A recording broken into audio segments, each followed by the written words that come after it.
अध्यक्ष आपल्या महाविद्यालयाचे लाडके प्राचार्य आदरणीय काळापत्री सर, ज्यांच्या हस्ते त्या पुस्तकाचं उद्घाटन झालं, ते आमचे मार्गदर्शक आदरणीय डॉक्टर सुरेश शिंदे सर, दुसरे मार्गदर्शक आमचे अभ्यास मंडळाचे सदस्य डॉक्टर कांता जाधव सर, या पुस्तकावर भाष्य करणारे, ज्यांच्या सहवासामध्ये माझी कविता खऱ्या अर्थाने जन्माला आली, ते आमचे सहकारी मित्र प्राध्यापक doctor Gunrao sir, doctor Amit Kavtale sir, doctor Mohammad Wankhe sir, आदरणीय doctor Gore sir, Shivkumar Upadhye sir, Biradar sir आणि माझे मित्र आदरणीय देवळी महाविद्यालयाचे प्रभारी प्राचार्य गावाले सर, या कार्यक्रमाचं सूत्र म्हणजे संयोजन करणाऱ्या आमच्या विभागातील सर्व माझे सहकारी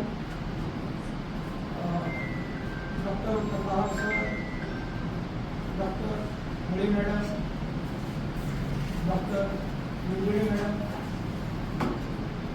हे कार्यक्रम मी त्यांच्या कार्याला अर्पण करतो. आणि या कार्यक्रमासाठी आवर्जून उपस्थित असलेल्या कमलापुरे मॅडम, बंडे सर, लक्ष्मणराव पत्की सर आणि सर्व विद्यार्थी मित्रांनो, मीच माझ्या कवितेबद्दल बोलणार नाही, पण लोकांचं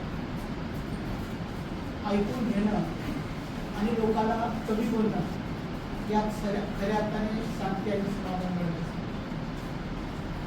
मित्रांनो, आपण घरापासून आपल्या जातीचा धर्माचा द्वेष करतो आणि जिथे धर्माचा, जातीचा आणि व्यक्तीचा द्वेष असतो त्या देशाची प्रगती होत नाही.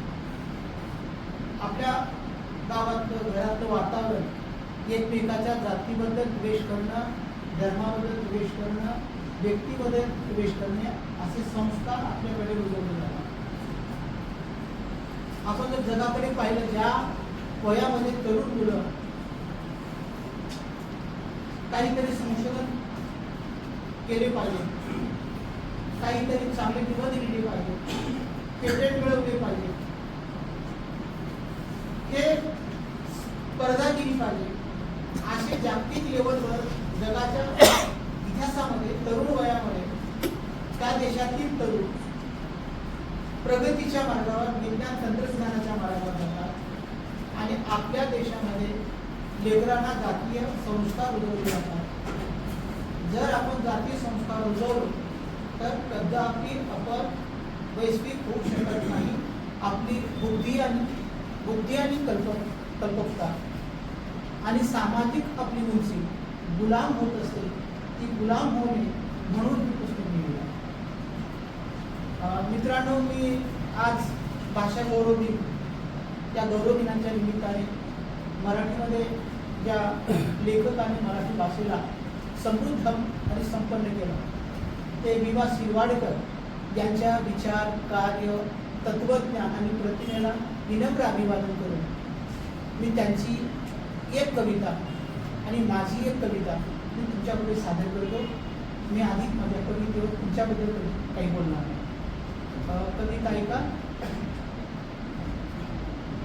ओळखला का सर मला पावसात आला कोणी, कपडे होते करदमलेले, केसावरती पाणी, क्षणभर बसला नंतर बोलला वरती पाहून, गंगा माई आली गेली दरट्यात राहून, माहेर वासिन पोरी सारखी चार भिंतीत नाचली, एकटी कशी जाईल बायको मात्र वाचली, कारभारणीला घेऊन संगे सारा आता लढतो आहे, चिखल गाळ काढतो आहे, पडके भीत बांधतो आहे, खिशाकडे ही हात जातात हसत हसत उठला, नको सर, जरा एकटेपणा वाटला.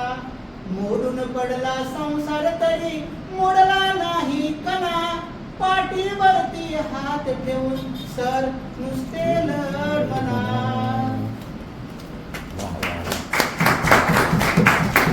यानंतर बघूया जमते का. तर माझी कविता ही आपल्या अखिल भारतीय साहित्य संमेलनामध्ये सीमावर्ती एक कवी संमेलन आयोजित करण्यात आलेलं होतं.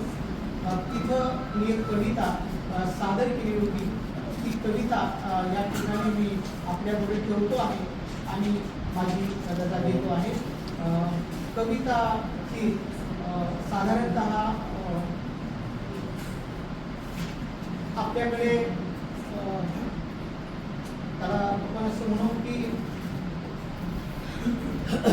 जेव्हा आपण देशात महाराष्ट्राला स्वातंत्र्य मिळालं, महाराष्ट्र वेगळं राज्य झालं आणि झाल्यानंतर जी मराठी भाषिक माणसं होती ती मराठी भाषिक माणसं कर्नाटकामध्ये त्याला ठेवण्यात आलं. त्याचं जे दुःख आहे ते दुःख मी या कवितेमधून मांडलेलं आहे आणि ते तुम्ही ऐकून घ्या अशा पद्धतीची अपेक्षा करतो आणि माझ्या कवितेला सुरुवात करतो.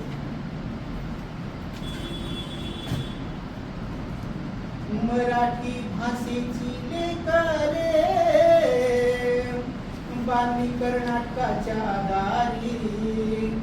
भाषा वार प्रांत रचना ती चुकीची रे केली. भाषा वार प्रांत रचना ती चुकीची रे केली. आमचं जगन मराठी, आमचं मरण मराठी. संस्कृतीचं गेलेन जीव आहे रे मराठी. संस्कृतीचं गेलेन जीव आहे रे मराठी. ठेवण्यासाठीच तसेच बिदर जिल्हा कायम. माईपासून लेकराला तोडून तुम्ही केले की रे पाप. माईपासून लेकराला तोडून तुम्ही केले की रे पाप. माय मुलखात कधी कधी आवे वाटते. माय मुलखात कधी कधी आवे वाटते. केव्हापासून तुला सुंदर वाटपतीच्या होकाराची पाहते. तेव्हापासून तिला सुंदर वाटपतीच्या होकाराची पाहते. केव्हापासूनची मागणी ही मागणीच राहते. केव्हापासूनची मागणी ही मागणीच राहते. तेव्हापासून मराठी मुलगी कर्नाटकात रडते. तेव्हापासून मराठी मुलगी कर्नाटकात रडते. कायली मराठी माणसाची लावणी अण्णा भाऊनी गायली. कायली मराठी माणसाची लावणी अण्णा भाऊनी गायली. ते सांगून हो गेले दिनी मारायची राहिली.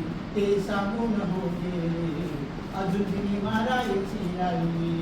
किती धरावे रे धीर, किती सोसावे रे जुलूम. किती धरावे रे धीर, किती सोसावे रे जुलूम. शासनाला या भीतीवर हीच आहे शेवटची आस. शासनाला या भीतीवर हीच आहे शेवटची आस. ओके, धन्यवाद.